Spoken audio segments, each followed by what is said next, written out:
आणि तसे तू सुद्धा किती परीक्षा देऊन इथपर्यंत आलेस ना, मग आता माझ्या धैर्यासाठी त्याला थोडा वेळ दे ग. त्याला स्वतःला निर्दोष सिद्ध करण्यासाठी थोडा वेळ दे. मी हात जोडते तुझ्या पुढे.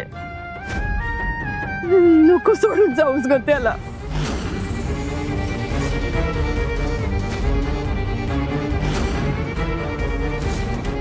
त्याचं खरंच प्रेम आहे ग तुझ्यावर. तुझ्या जीव अडकलाय त्याचा. तू जर का सोडून गेलीस ना तर त्यात काही खरं नाही ग. नको जाऊस त्याला सोडून. नको जाऊस.